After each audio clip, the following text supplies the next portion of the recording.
अनर्पित चरीं चिरात् करुणया अवतीर्ण कलौ समर्पयितुमुन्नत उज्ज्वलरसां सभक्ति श्रियं हरिपुरटसुन्दरद्युतिसदम्ब सन्दीपितः सदा हृदयकन्दरे स्फुरतु वसचिनन्दन राधा कृष्ण प्रणय विकृति ह्लादिन शक्तिरस्मा देकात्मनावपि भुवि पुपो देहभेदं गतौ तौ चैतन्याख्यं प्रकटमधुना तद्वयं चैकमाप्तं राधाभावदूते सुबलितं नौमि कृष्णस्वरूपम्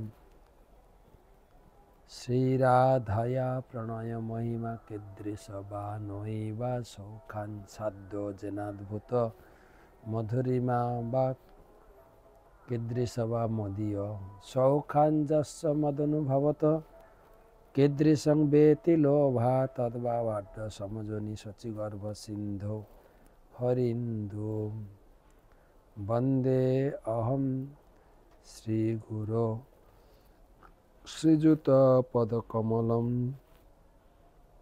श्रीगुरून् वैष्णवांश्च श्रीरूपं साग्रजातं सहगण रघुनाथान्वितं तं सजीवं साद्वैतं सावधूतं परिजनसहितं कृष्णचैतन्यदेवं श्रीराधाकृष्णपादान् सहगण ललिता श्रीविशाखान्वितांश्च नमो ॐ विष्णुपादाय कृष्णप्रेष्ठाय भूतले श्रीमते भक्तिवेदान्त स्वामिनिति नामिने नमस्ते सारस्वते देवे गौरवाणी प्रचारिणे निर्विशेष शून्यवादी पाश्चात्यदेशतारिणे पंचतत्त्वात्मकं कृष्णं भक्तरूपस्वरूपकं भक्तावतारं भक्त्याख्यं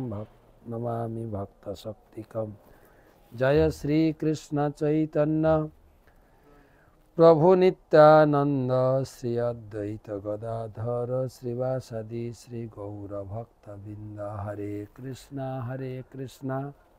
कृष्णा कृष्णा हरे हरे हरे राम राम राम हरे हरे।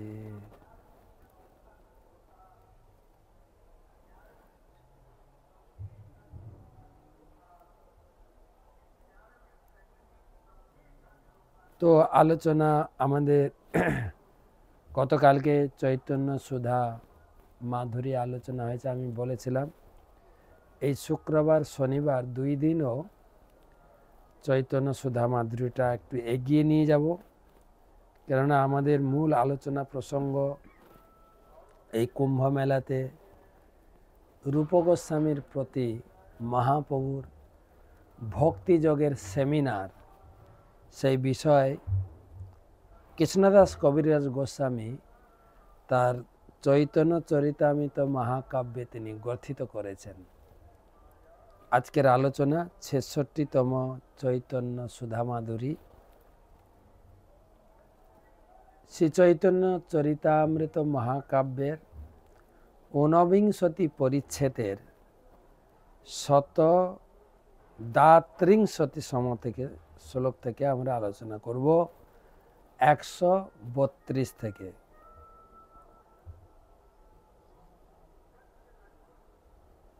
রূপ গোস্বামী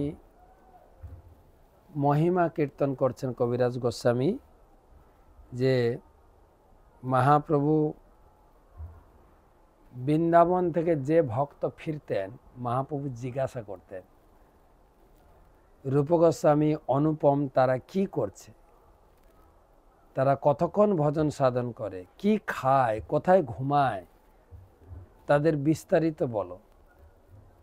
তো তখন এক ভক্ত তার আলোচনা শুরু করেছেন যে অনিকেত দুহে ১২৭ শ্লোক থেকে, অনিকেত দুহে বনে যত বৃক্ষগণ এক এক বৃক্ষর তলে এক এক রাত্রি শয়ন। অনিকেতন মানে তাদের কোনো বাড়ি নেই, আমরা তো এই কুম্ভে আসার জন্য আগে বাড়ি খুঁজছি, কোথায় থাকবো। মহারাজ একটু থাকার ব্যবস্থা করে দেবেন, মহারাজ আমরা এতজন যাচ্ছি। আর রূপ গোস্বামী তিনি ছিলেন মন্ত্রী, একজন ছিলেন অর্থমন্ত্রী, একজন ছিলেন মুখ্যমন্ত্রী হোসেন সাহেব। তাদের মন্ত্রিত্ব পদ ত্যাগ করে, এখানে কবিরাজ গোস্বামী লিখছেন, যত বনে যত বৃক্ষগণ প্রত্যেকটি গাছের গোড়ায় এক এক রাত্রে থাকতেন, মন্ত্রিত্ব ছেড়ে গাছের গোড়ায়। কালকের ক্লাস শুনেছেন তো। সেই রূপ গোস্বামী আর কি করতেন, কি খেতেন, বাসস্থান তো জেনে ফেললাম। কি খেতেন, বিপ্রগৃহে স্থূল ভিক্ষা কাহা মাধু করি, শুষ্ক রুটি চানা চিবায় ভোগ পরিহরি। ব্রাহ্মণের গৃহে দেখে দেখে, শুদ্ধ ব্রাহ্মণের গৃহ থেকে ভিক্ষা করে কোন রকম জীবন ধারণ করেছিলেন ভোগ পরিহরি। আমরা এটাও আগে থেকে বিচার করি, কুম্ভতে যাব, খাবো কি মহারাজ, খাবো কোথায়, থাকবো কোথায়। আর এনারা ছিলেন মন্ত্রী, তাদের রাজ পরিপাটি। আর এখানেও আমাদের ক্যাম্পেও আমি ভিডিও ছেড়েছি, আপনারা পেয়েছেন মানে, মন্ত্রীদের মতো থাকার ব্যবস্থা তুষার ভূমিতে। এটা তো আমরা যেখানে ক্যাম্প হয়েছে বিস্তৃত 20 বাই 20 কিলোমিটার, 20 কিলোমিটার লম্বা, দীর্ঘ 20 কিলোমিটার। তাকালে যেতে যেতে আর রাস্তা শেষ হচ্ছে না, ক্যাম্প দুদিকে এত ক্যাম্প তৈরি। কিন্তু এটা পুরো পুরো কি বলা যায়, বালির চরের উপরে। বর্ষাকালে পুরো জল ভরে যায়, বালির চরের উপরে ক্যাম্প করা হয়েছে। তো এখন কুম্ভ স্নানের থেকে আগে থেকে আমরা বুকিং করছি যে থাকবো কোথায়, খাবো কোথায়। আর এখানে উল্টো দেখা যাচ্ছে, সেই বাংলার রাজত্ব, রাজ ঐশ্বর্য, রাজভবন পরিত্যাগ করে বৃন্দাবনে মাধু করি ভিক্ষা, বৃক্ষতলে শয়ন। আর তার সেই চরিত্র এখন সারা বিশ্বের লোক নিজের ভাষাতে অনুবাদ করে পড়ছে। শুধু পড়ছে তাই না, প্রতিদিন ভগবানের পূজার সাথে সাথে তাকে পুজো করা হচ্ছে। রূপ গোস্বামী আজকে সকালে যিনি মঙ্গল আরতি গাইছিলেন, তিনিও গাইছিলেন, সেরূপ সে সনাতন ভট্ট রঘুনাথ, সে জীব গোপাল ভট্ট দাস রঘুনাথ, এ ছয় গোসাইর করি চরণ বন্দন, যাহা হইতে বিঘ্ন নাশ অভীষ্ট পূরণ, এ ছয় গোসাই যার মই তার দাস, তাসবার পদ রেণু মোর পঞ্চগ্রাস। সাধুদের পদধূলি চায় না? আমি মেলা ঘুরে ঘুরে দেখছি, পুরো মেলাটা সাধুর পদধূলিতে ভরে গেছে। কত নেবেন, ভরে নিয়ে যান এখান থেকে। 144 বছরের জমে থাকা সাধুর চরণ ধুলি। আর গঙ্গা যাকে প্রতি বছর একবার করে এই ধুলি বহন করে নিয়ে যায়। অবশ্য আমরা যারা বাংলার লোক আছে, আমরা অত্যন্ত ভাগ্যবান ভাগ্যবতী, কেননা এই কুম্ভেরই সাধুদের সেই স্পর্শ, গঙ্গার পবিত্র জল আর তিথিতে উদ্ভূত কুম্ভের অমৃত, সেই গঙ্গার তীর ধরে বয়ে চলেছে, বাংলা হয়ে সমুদ্রে গিয়ে মিশছে গঙ্গা। যাই হোক, আমি যেটা বলতে চাই, রূপ গোস্বামী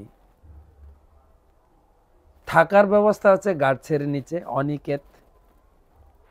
খাওয়া কি, শুষ্ক রুটি চানা চিবায়।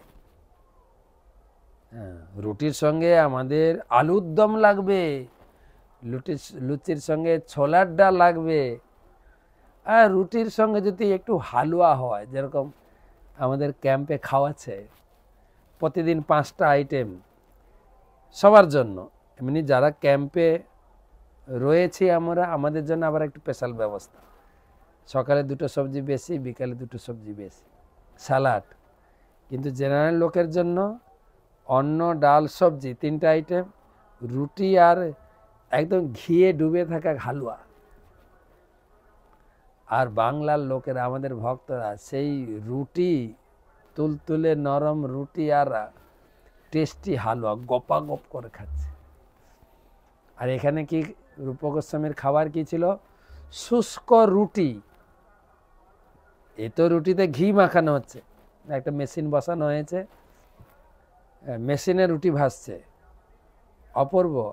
আমি ছবি পাঠাবো, আপনারা দেখবেন। ঘন্টাতে 8000 রুটি বলছে। জাস্ট আপনি পুরো বস্তা ময়দা ঢেলে দেবেন, কি বলে আটা ঢেলে দেবেন, পরিমাণ মতো জল দিলে ওটা মেখেও যাবে মেশিনে। সে মেখে দেওয়া মন্ডটা এনে আরেকটা মেশিনে দিচ্ছে, ওখান থেকে রুটি হয়ে বেরোচ্ছে। পুরো মন্ডটাকে একদম পেস্ট করছে পাতলা চাদরের মতো, সেটা আবার কি বলা যায়, ফিতার উপরে যাচ্ছে, দিয়ে ওখানে চাকা বসে বসে গোল গোল করে রুটি কেটে নিচ্ছে। হ্যাঁ, একসঙ্গে প্রায় 4টা তাওয়া কেটে নিচ্ছে, এরকম কাটছে। সেই রুটি পড়ে যাচ্ছে তাওয়ার উপরে, তাওয়াতে গরম হতে হতে হতে হতে ফিতাটা ঘুরে যাচ্ছে, তাহলে অপর পিঠে তাওয়ার, এবারে অপর পিঠে গরম পাচ্ছে, হয়ে একদম ফুলে বেরোচ্ছে। আর 2জন মাতাজি আছে, রুটিগুলো কালেকশন করে ঘি মাখাচ্ছে স্পিডে, কখনো মাখাতে পারছে না, ঘি এরকম ছড়াচ্ছে। তুলতুলে একদম নরম, একদম ফুটবলের মতো গোল, ফুটবল বলবো না, ভলিবলের মতো গোল, আর একদম ঘি গড়াচ্ছে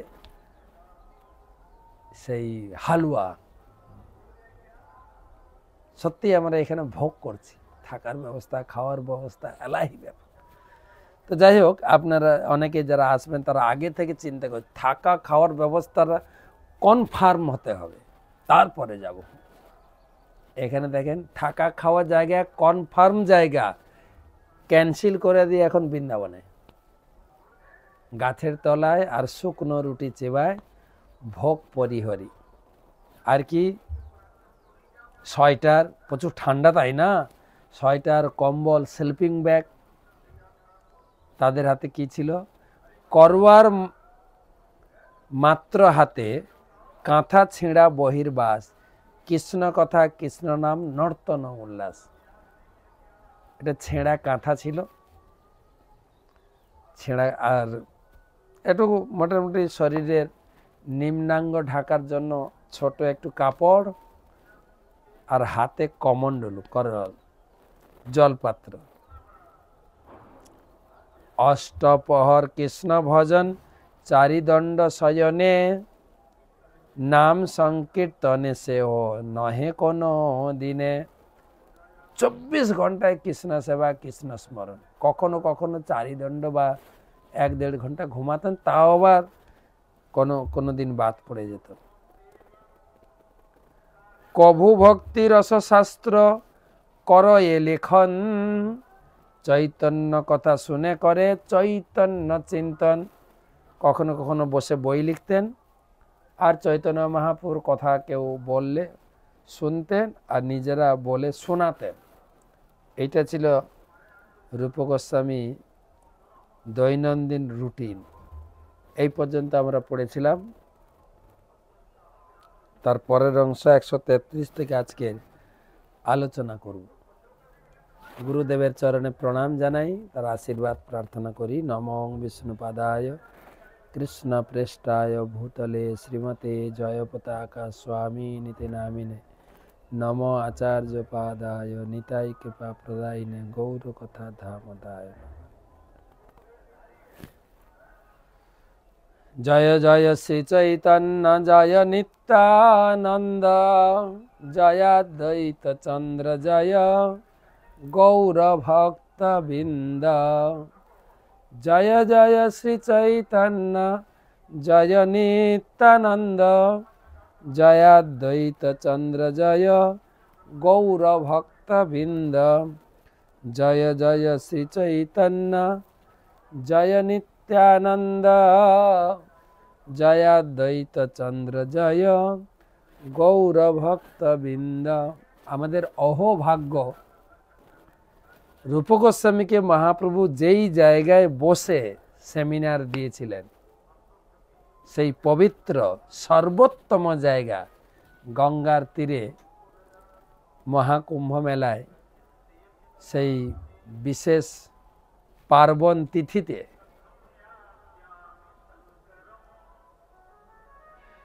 মহাপ্রভুর পাদস্পর্শ করে সেই জায়গা থেকে সেই আলোচনার বিষয়বস্তু আমরা পড়ছি। নিজেকে কতটা ভাগ্যবান বলে মনে হয়। আর আমিও আপনাদেরও বলছি, আপনারা কত ভাগ্যবান ভাগ্যবতী, সেই জায়গা থেকে কবিরাজ গোস্বামীর সেই বিশেষ প্রসঙ্গ আলোচিত চৈতন্য চরিতামৃতের কথা শুনছি। 133 শ্লোক থেকে। চৈতন্যের কৃপারূপ লিখিয়াছেন আপনে, রসামৃত সিন্ধু গ্রন্থের মঙ্গলাচরণে।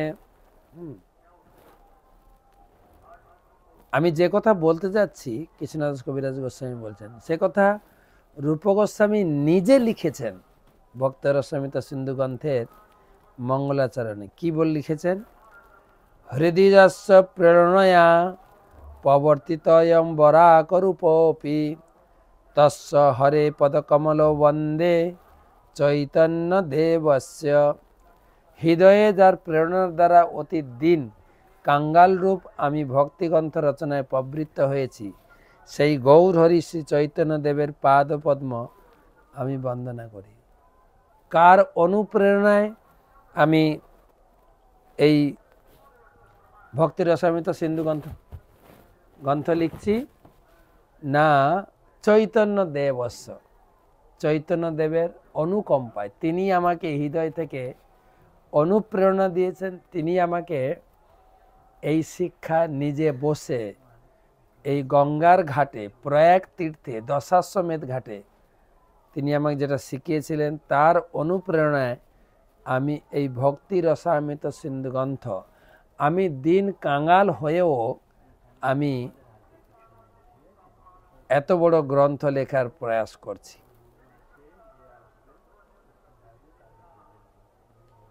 এই মতো 10 দিন প্রয়াগে রহিয়া, শিরূপে শিক্ষা দিল শক্তি সঞ্চারিয়া। এখান থেকে প্রমাণিত হয় মহাপ্রভু তার সে প্রয়াগে যখন তিনি এসেছিলেন, কুম্ভ মেলার সময় নয়, কিন্তু মাঘ মাসে এসেছিলেন, তিনি 10 দিন থেকে রূপ গোস্বামীপাদকে ভক্তি রসামৃত সিন্ধু ট্রেনিং দিয়েছিলেন।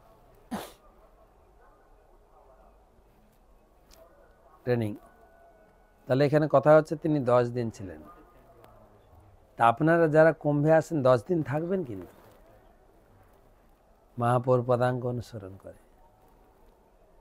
থাকা খাওয়ার খুব ভয় চিন্তা না করে আসুন।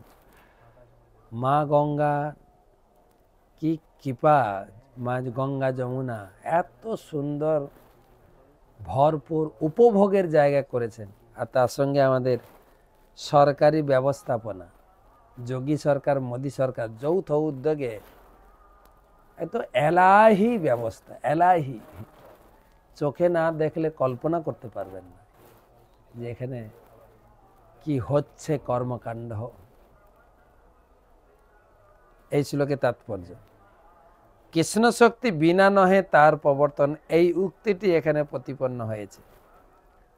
পরমেশ্বর ভগবানের শক্তির দ্বারা বিশেষ আবিষ্ট না হলে কৃষ্ণ ভক্তি প্রচার করা যায় না। ভগবানের শক্তিতে আবিষ্ট ব্যক্তি নিজেকে দীনতম বলে মনে করেন, কেননা তিনি জানেন যে তিনি যাই করেন তার হৃদয়ে ভগবানেরই অনুপ্রেরণার জন্য। সেই কথায় ভগবদ গীতায় বলা হয়েছে, তেষাং সতত যুক্তানাং ভজতাং প্রীতিপূর্বকম দদামি বুদ্ধি যোগম তম যেন মাম উপজান্তি তে। অনুবাদ, যারা নিরন্তর প্রীতি সহকারে আমার ভজনা করেন, সেবা করেন, আমি তাকে বুদ্ধি প্রদান করি, যার ফলে তারা আমার কাছে ফিরে আসতে পারে। ভগবানের শক্তিতে আবিষ্ট হতে হলে উপযুক্ত যোগ্যতা অর্জন করতে হয়, অর্থাৎ দিনের মধ্যে 24 ঘন্টাই ভগবানের প্রেমময়ী সেবায় যুক্ত থাকতে হয়। ভগবত ভক্তের জড়জাগতিক অবস্থাতে কিছু যায় আসে না, কেননা ভগবত ভক্তি জড়জাগতিক পরিস্থিতির উপর নির্ভরশীল নয়। শ্রীল রূপ গোস্বামী তার পূর্বাশ্রমে ছিলেন উচ্চ পদস্থ কর্মচারী এবং গৃহস্থ। তিনি ব্রহ্মচারী বা সন্ন্যাসী ছিলেন না। তিনি ম্লেচ্ছ ও যবনদের সঙ্গ করেছিলেন, কিন্তু যেহেতু তিনি সর্বদা ভগবানের সেবা করার জন্য উদ্গ্রীব ছিলেন, তাই তিনি ছিলেন ভগবানের কৃপা লাভের উপযুক্ত পাত্র। এইভাবে জড়জাগতিক অবস্থা নির্বিশেষে ঐকান্তিক ভক্ত ভগবানের শক্তির দ্বারা আবিষ্ট হতে পারেন। ভক্তি রসামৃত সিন্ধু থেকে উদ্ধৃত পূর্ববর্তী শ্লোকটিতে শ্রীল রূপ গোস্বামী বর্ণনা করেছেন তিনি কিভাবে ভগবানের শক্তির দ্বারা আবিষ্ট হয়েছেন। ভক্তি রসামৃত সিন্ধু গ্রন্থে 1:2-127 তিনি পুনরায় বলছেন, ইহার যস্য হরের দাস্য কর্মণা মনসা গিরা নিখিলাস্যপি ব্যবস্থাসু জীবন মুক্ত স উচ্চতে। যে ব্যক্তি তার দেহ, মন ও বাক্যের দ্বারা পরমেশ্বর ভগবান শ্রীকৃষ্ণের সেবায় যুক্ত হয়েছে, তিনি তথাকথিত জড়জাগতিক কার্যকলাপে যুক্ত থাকলেও জীবন মুক্ত। জড়কলুষ থেকে মুক্ত হয়ে ভগবানের কৃপা লাভ করতে হলে নিষ্ঠা ভরে ভগবানের সেবা করতে হয়। সেই যোগ্যতারই কেবল প্রয়োজন। কেউ যখন শ্রী গুরুদেবের এবং কৃষ্ণের কৃপা লাভ করেন, তখন তিনি জড়জাগতিক অবস্থা নির্বিশেষে গ্রন্থ রচনা এবং কৃষ্ণ ভাবনা আন্দোলন প্রচার করার উপযুক্ত শক্তি লাভ করেন। প্রভু কয়ে, এবার শুরু হচ্ছে, প্রভু কয়ে সুনরূপ ভক্তি রসের লক্ষণ সূত্র রূপে কহি বিস্তার না যায় বর্ণন। মহাপ্রভু সেমিনার শুরু করছেন, এটা ধারাবাহিক শুনতে হবে। অপূর্ব আলোচনা, সাক্ষাৎ ভগবান নিজের ভক্তি যোগের কথা শেখাচ্ছেন তার নিজস্ব প্রেমিক ভক্ত শ্রীল রূপ গোস্বামী পাত্র হচ্ছেন রূপ গোস্বামী। তার যোগ্যতা কি? ভগবত ভক্তিতে আপ্লুত, বৈরাগী, নিষ্কিঞ্চন। তো মহাপ্রভু বলছেন, রূপ গোস্বামী শোনো, ভক্তি রসের, ভক্তি এটা রস, আনন্দ। ভক্তির যে আনন্দ তার লক্ষণ, আমি যে ভক্তি করছি তার লক্ষণ কি সেটা তোমাকে বর্ণনা করে শোনাবো। কিন্তু সব কহা নাহি যায়, সূত্ররূপে কহি বিস্তার না যায়। কি কতটুকু বললেন? পারাপার শূন্য গভীর ভক্তি রস সিন্ধু, মনে রাখবেন, পারাবার শূন্য গভীর। যেরকম সমুদ্রে দেখেন না, এই পার আর ওপার দেখা যায় না, পারাপার শূন্য, নিজে চেষ্টা করে পার হতে পারবেন না। আর গভীর কতটা যে তার তল আছে কেউ জানে না। পারাবার শূন্য এদিকে আর নিচের দিকেও অতল গভীর। ভক্তিটাও সেরকম, পারাবার শূন্য গভীর ভক্তি রস সিন্ধু তোমারে চা খাইতে কহি তার এক বিন্দু। এই যে ভক্তিযোগের সেমিনার তোমাকে আমি দেব, বিস্তার বলবো না, কেননা এর পারাপার শূন্য। শুধু ভক্তিটা যে কি বস্তু, কত আনন্দের, কত টেস্টি, কত রস, সেটা বোঝানোর জন্য একটু চাখাবো কথাটা অনেকবার বলেছেন। মায়েরা রান্না করতে গিয়ে সবজি পায়েস একটু টেস্ট করেন, টেস্ট হয়েছে কিনা, না হলে আরেকটু মশলা দিয়ে দেবো, আরেকটু লবণ দেব, আরেকটু চিনি দেব। চাখা মানে সবজি কতটা নিয়ে চাখেন, এক বাটি না, এক ফোঁটার রস টেস্ট করলে বোঝা যায় সবজির টেস্টটা কেমন হয়েছে বা লবণ দেওয়া হয়েছে কিনা।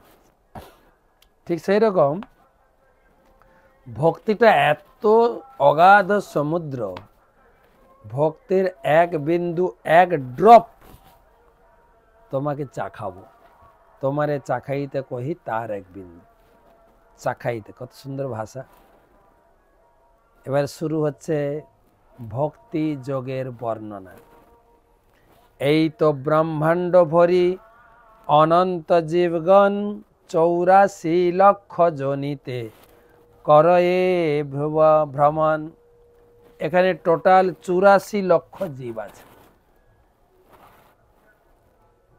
84 লক্ষ জীব না, 84 লক্ষ প্রকার ভেদ, 84 লক্ষ প্রকার ভেদ জীবজন্তু। সেটা বিষ্ণু পুরাণ থেকে শ্লোক উদ্ধৃতি করে প্রভুপাদ তাৎপর্যে বলবেন আরো ক্লিয়ার ভাবে 84 লক্ষটা কি তাৎপর্য। তথাকথিত যে সমস্ত বৈজ্ঞানিক বা দার্শনিকরা অনুমান করে যে এই গ্রহেই কেবল জীবন রয়েছে, এই উক্তিটি তাদের সেই মতবাদ ভ্রান্ত প্রতিপন্ন করে যে এইখানে শুধু জীব আছে আর কোথাও কিছু নেই। না, এই তো আমাদের এই বর্ণনার পরিপ্রেক্ষিতে আমরা উপলব্ধি করব যে অন্য কোনো জায়গায় চন্দ্রলোকে তারা বলছে কোনো জীব নেই বা স্পন্দন নেই, কিন্তু না, সব জায়গায় জীব আছে। আবার আপনি বলবেন আচ্ছা এত প্রকার জীবের কি প্রয়োজন, একটা ভ্যারাইটিস দরকার না? ভ্যারাইটি, এই কুম্ভ মেলাতে ভ্যারাইটি দেখছি, কত ভ্যারাইটি সাধু। একটা সাধু দেখছি মাথায় পুরো সবজি চাষ করেছে। একটা সাধুকে দেখলাম মাথায় 42 কিলো রুদ্রাক্ষ ধারণ করে আছে কয়েক বছর ধরে। একটা সাধু এরকম হাত তুলে আছেন, বলছে 13 বছর ধরে হাত নামাননি, সংকল্প তিনি করেছেন। তারপরে দেখলাম চাই সাধু, চাই সাধুটা কি না, যেখানে যাই চা খাওয়ায় লোককে।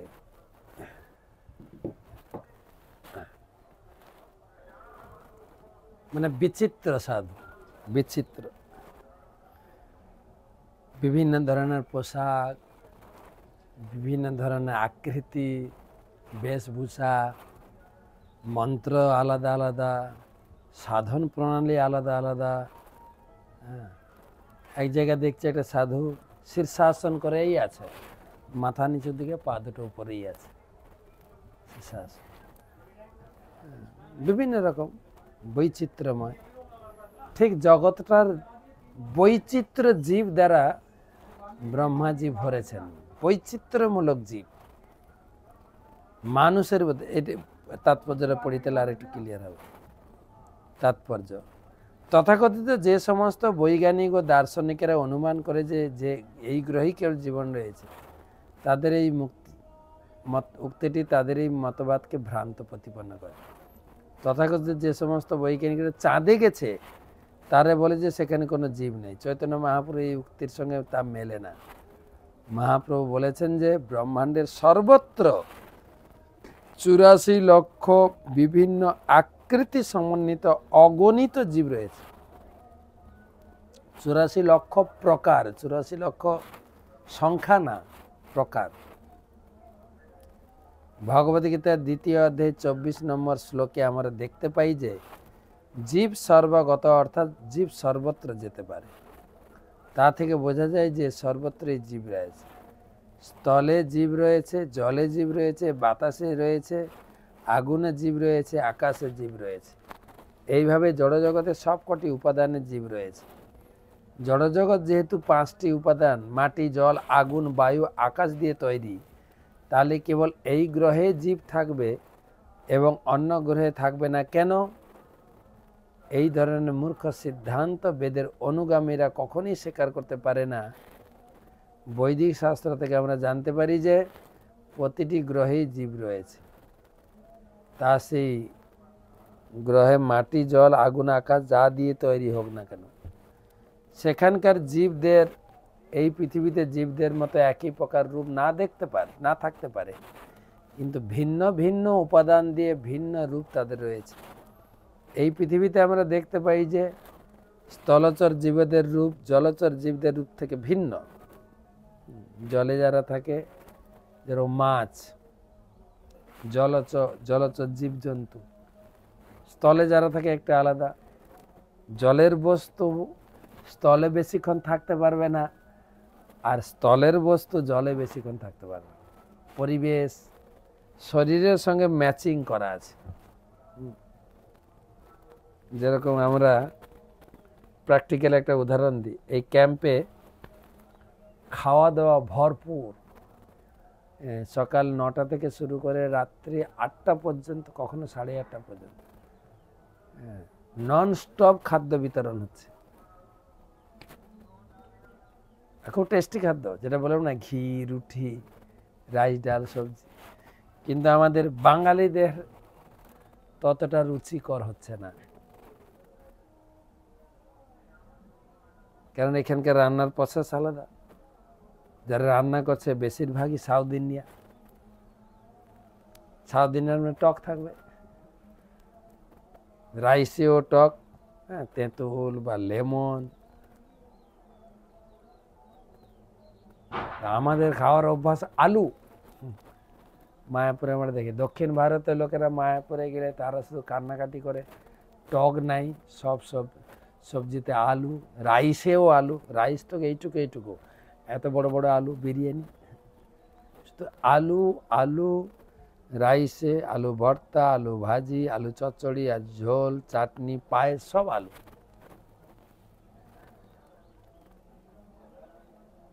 আবার আমরা যখন দক্ষিণ ভারতে যাই, সবে টক, তেঁতুল, ভাতে তেঁতুল, সবজিতে, ভাজিতে টক ছাড়া তারা খেতেই পারে। তার মানে ভিন্ন ভিন্ন পরিবেশে, ভিন্ন ভিন্ন এরিয়ায় ভিন্ন ভিন্ন খাবার, ভিন্ন ভিন্ন অভ্যাস। মেদিনীপুরের লোক পান্তা খায়, বাঁকুড়ার লোক মুড়ি খায়।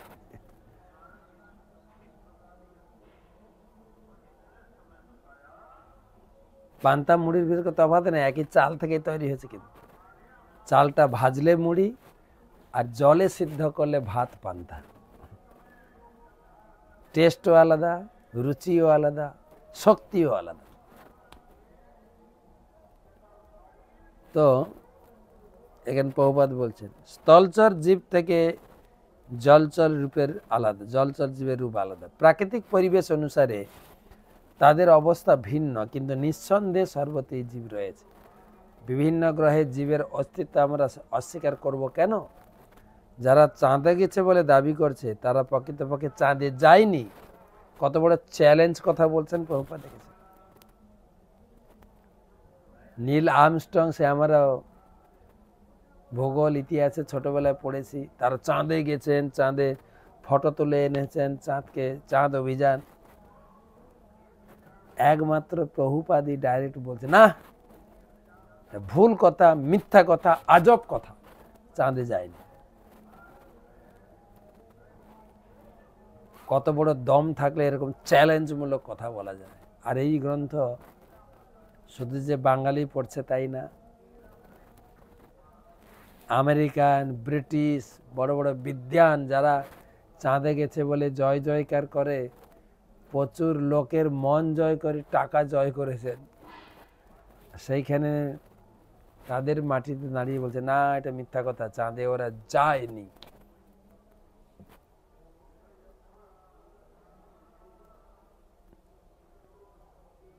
যারা চাঁদে গেছে বলে দাবি করছে, তারা প্রকৃতপক্ষে চাঁদে যায়নি, অথবা তাদের অপূর্ণ দৃষ্টি সেখানকার জীবদের দর্শন করতে পারে।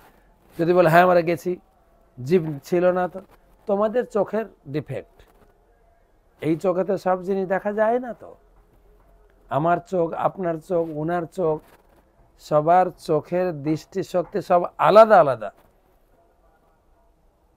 একটা মহিলাকে আপনি দেখতে পারেন আমার মেয়ে, ছোট শিশু দেখে আমার মা, কে বলে আমার বোন, কে বলে আমার স্ত্রী, কে বলবে আরে কামিনী। চোখ আলাদা আলাদা, চোখ আপনাকে আলাদা আলাদা ইশারা করে দেবে, আরে আরে কত সুন্দরী মেয়েটা, তুমি যাও তার কাছে। আবার কেউ দেখছে আরে কি অপূর্ব, তুমি কার মেয়ে গো, তার ভাব আলাদা।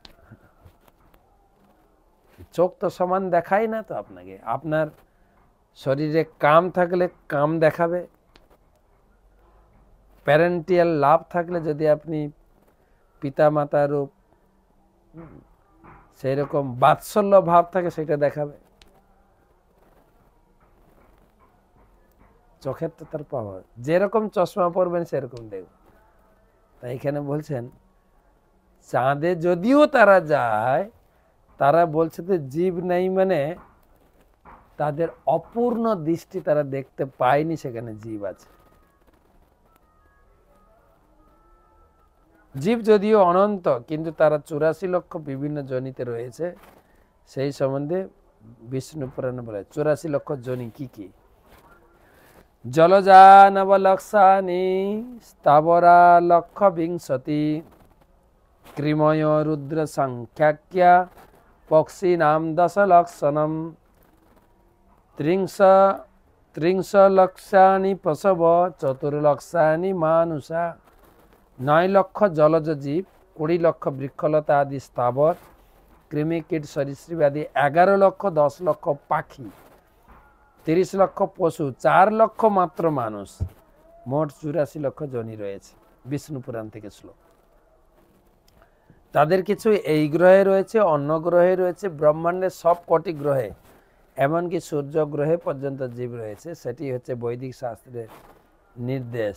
ভগবদ্গীতা 2য় অধ্যায় 20 নম্বর শ্লোকে বলেছে, ন জায়তে ম্রিয়তে বা কদাচিৎ নায়ং ভূত্তা ভবিতা না বা ন ভূয় অজো নিত্য শাশ্বতয়ং পুরাণ ন হন্যতে হন্যমানে শরীরে। যার আত্মার জন্ম হয় না, মৃত্যু হয় না, তার অস্তিত্ব কখনো বিনষ্ট হয় না, নিত্য অজ শাশ্বত চির পুরাতন।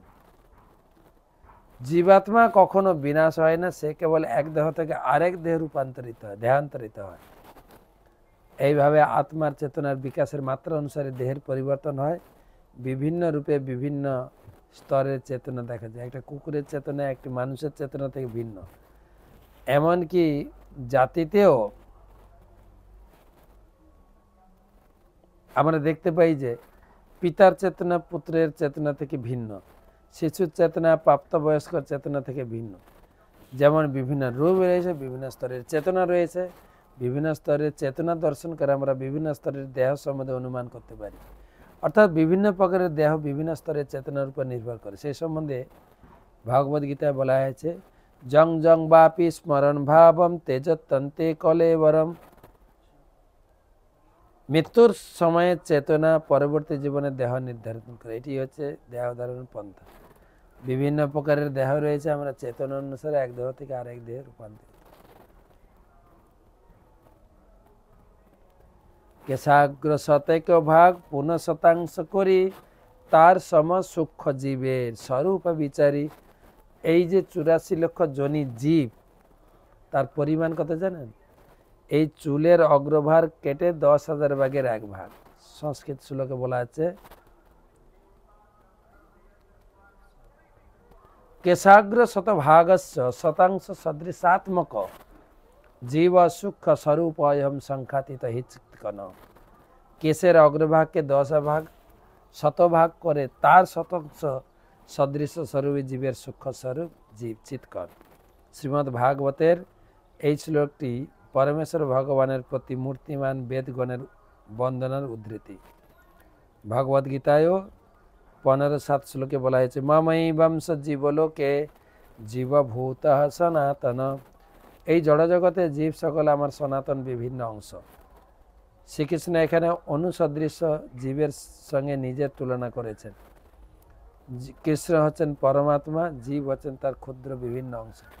কেশের শতভাগকে অবশ্য শত সূক্ষ্ম কণায় ভাগ করা সম্ভব নয়, কিন্তু চিন্ময় স্তরে এই ক্ষুদ্র কণিকাও বর্তমান।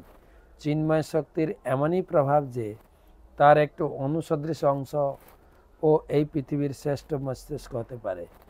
এই সেই চ্যুত স্ফুলিঙ্গ একটি পিপীলিকা থেকে শুরু করে ব্রহ্মা পর্যন্ত প্রতিটি জীবের দেহেই রয়েছে। কর্ম অনুসারে এই চিৎ স্ফুলিঙ্গ বিভিন্ন প্রকার দেহ ধারণ করে।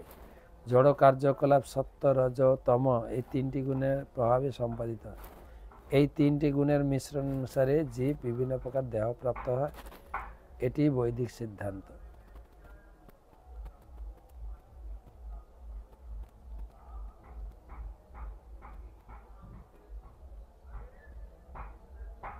আর দুটো শ্লোক। বালাগ্র শতভাগস্য শতধা কল্পিতস্য চ জীব ভাগ জীব সবিজ্ঞেয় ইতি চাহ পরাশ্রুতি। ওই একই কথা বলা আছে, কেশাগ্রকে 10,000 ভাগের 1 ভাগ। সূক্ষ্মানাম অপ্যহম জীব, সূক্ষ্ম বস্তুদের মধ্যে আমি জীব ভগবান। জীব ভগবানের সঙ্গে এক এবং ভিন্ন। আত্মারূপে জীব গুণগতভাবে পরমেশ্বর ভগবানের সঙ্গে এক, কিন্তু পরমেশ্বর ভগবান মহতের থেকেও মহীয়ান, জীব অনুর থেকেও অনিয়ান। এই উদ্ধৃতিটি শ্রীমদ্ ভাগবতের একটি শ্লোকের 3য় পদ। অপরিমিতা ধ্রুবাস্তনোনুভৃতে যদি সর্বগতা স্তয়ী ন শাশ্বতেতি নিয়ম ধ্রুব নেতরথা অজনি চ জন্ময়ম তৎ বিমুচ্চ নিয়ন্ত ভবেত সমমনুজানতাং যদমতম মতনুদ্রষ্টাং। হে ভগবান, শ্রীমদ্ ভাগবত থেকে এই শ্লোক। দেহধারী অসংখ্য জীবের যদি সর্বগত হয় তাহলে তাদের আপনার নিয়ন্ত্রণাধীন থাকার কোনো প্রশ্নই থাকে না, কিন্তু তাদের যদি আপনার নিত্য অনুশোধিত অংশ বলে স্বীকার করা হয় তাহলে আপনার অধীন। জীব যদি চিৎকণ রূপে গুণগতভাবে আপনার সঙ্গে এক বলে তারা যদি তাদের সত্তাকে উপলব্ধি করতে পারে তাহলে তারাও অনেক কিছু নিয়ন্ত্রণ হতে পারে। অতএব যারা জীব এবং তোমাকে এক বলে মনে করে তাদের মতবাদ ভ্রান্ত এবং দূষিত। এই পর্যন্ত থাক। 84 লক্ষ প্রকার জীব এই ব্রহ্মাণ্ডে রয়েছে, এই পর্যন্ত স্বীকার করলেন বা শিখালেন। এরপরে ভাগ হবে, কত জীব, কি বলা যায়, কালচার সংস্কৃতিবান সম্পন্ন, কতটা নয়, কতজন লোক ভক্তি করছে, কত লোক ধর্ম করছে, এগুলো ভাগ বুঝাবেন। কালকেও চৈতন্য চরিতামৃত আলোচনা করব। গীতার স্কোর, গীতা দান আপনারাও করুন। 144 বছর পর এই কুম্ভ মেলায়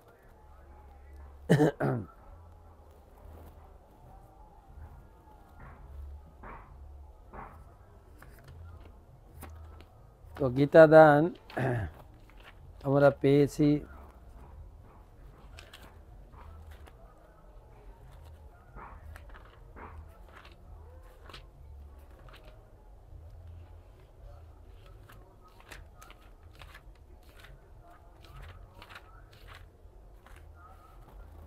কৃষ্ণকান্ত কর্মকার 24 পরগনা থেকে 3টি গীতা, অজিত আত্মা মুকুন্দ দাস 2টি গীতা, জয়দেব মাইতি 11টি গীতা, রামকৃষ্ণ বণিক আসাম থেকে 2টি গীতা, ডক্টর প্রদীপ ভট্টাচার্য 21টি গীতা চেন্নাই থেকে, কৃষ্ণদাস আসাম থেকে 10টি গীতা, রাজু হালদার 21টি গীতা 24 পরগনা থেকে, তেজবতী ভরদ্বাজ ব্যাঙ্গালোর থেকে 11টি গীতা, নারায়ণ চন্দ্র সর 1টি গীতা, বাঁকুড়া থেকে কমল সামন্ত 10টি গীতা, হুগলি থেকে মিষ্টু সামন্ত, মেদিনীপুর 1টি গীতা,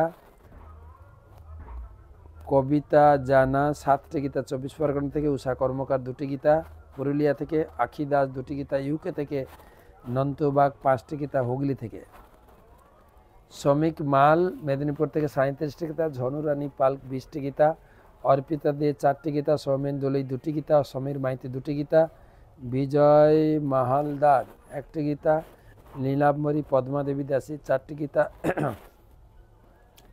সুবর্ণ শর্মা কলকাতা থেকে 8টি গীতা, উজ্জ্বল প্রেম ভক্তি দেবী দাসী 5টি গীতা পাঞ্জাব থেকে, সুস্মিতা বর্মন 6টি গীতা উত্তর দিনাজপুর, শম্ভু মণ্ডল মেদিনীপুর থেকে 10টি গীতা,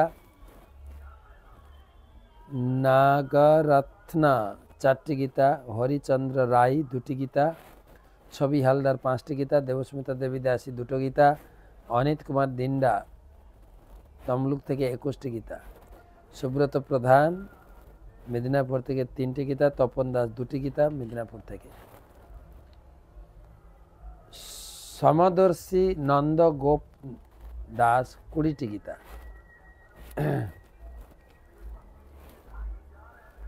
দয়ালু ধনঞ্জয় দাস 4টি গীতা, কোচবিহার থেকে মিতা সাহা 6টি গীতা, হুগলি থেকে অমিত মণ্ডল বাঁকুড়া থেকে 2টি গীতা, সুশান্ত কুমার হালদার 4টি গীতা 24 পরগনা থেকে, সোমা রায় বর্ধমান থেকে 4টি গীতা, দয়াল দাস মেদিনীপুর থেকে 1টি গীতা, ইন্দ্রপতি হরিদাস 20টি গীতা ব্যাঙ্গালোর থেকে, ছোটু মণ্ডল 24 পরগনা থেকে 2টো গীতা।